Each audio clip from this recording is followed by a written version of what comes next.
নমস্কার সবাইকে বিনীত নিবেদন এটাই ভিডিওটি স্কিপ না করে এবং টানাটানি না করে পুরো ভিডিওটি দেখার জন্য সবাইকে বলবো আপনারা প্রথমে এই ছবিটি দেখে নিন।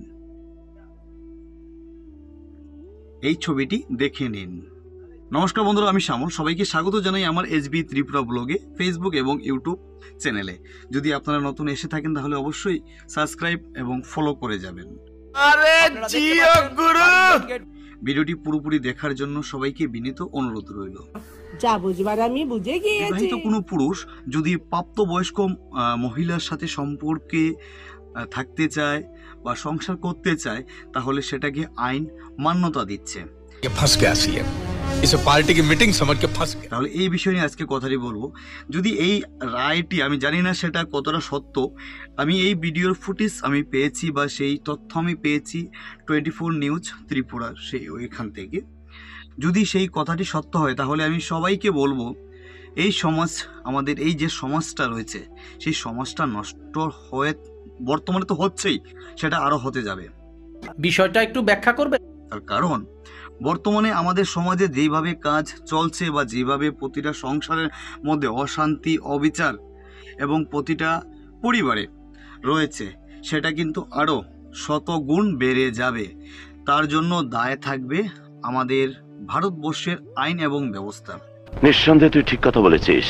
তাহলে আইন আমাদের সেই সমাজটাকে কেন নষ্ট করছে? আজকে আমাদের যে আগামী জন্ম যারা রয়েছে বা আগামী পর্ব যারা রয়েছে, আমাদের ছেলেমেয়েরা, ওরা কি শিখবে, ওরা কি ভাববে? আজকে কি আমাদের যে ভারতবর্ষ যে সুন্দর একটি শৃঙ্খলা, আইন শৃঙ্খলা রয়েছে, সেটাকে কি আপনারা বা যে আইনের পক্ষ ওনারা কি থাইল্যান্ডের মতো করে দিতে চাইছেন? তাহলে একটা ছেলে বা ছোট একটা ছেলে এবং সে ছোট ছোট যে বাচ্চাগুলো রয়েছে, ওরা কি ভাববে এবং ওদের ভবিষ্যৎটা কি হবে? আমি একজন বিবাহিত পুরুষ, আমারও সেই সন্তান রয়েছে। আজকে আমি যদি আমার স্ত্রী এবং সন্তানকে রেখে আমি যদি অন্য কোনো মহিলার সাথে সম্পর্কে জড়িয়ে যাই তাহলে আমার সেই ছেলেটা তো অনাথ হয়ে যাবে, নিশ্চয়ই হয়ে যাবে। তাহলে এই দায়টা কে নিচ্ছে? নিশ্চয়ই সরকার। তাহলে আমি চাইবো সবাইকে, যদি এই ধরনের কোনো আইন তৈরি হয় তাহলে অবশ্যই সেটাকে আপনারা প্রটেক্ট বা বিরোধিতা করার চেষ্টা রাখবেন। সবাইকে আমি বিনীত অনুরোধ করে বলবো যে এই ভিডিওটি শেয়ার করে দিন সমস্ত সব বন্ধুদের কাছে, সব পরিবারের কাছে, যাতে সবাই যাতে এই ধরনের চিন্তা ভাবনা যাতে মাথার মধ্যে না আনেন। আইন যদি সেটাকে ভুল করে বা সেটা যদি আইনে মান্যতা দেওয়া হয় তাহলে সেটাকে কিন্তু ফিরিয়ে নিয়ে আনতে হবে আমাদেরকেই। কারণ আমরা চাই না আমাদের সেই সমাজটা নষ্ট হোক। আমি চাই না আমাদের সেই পরিবারটা বা আমাদের যে পরিবারগুলো আছে সেগুলো নষ্ট হোক। আরে এরা কারা?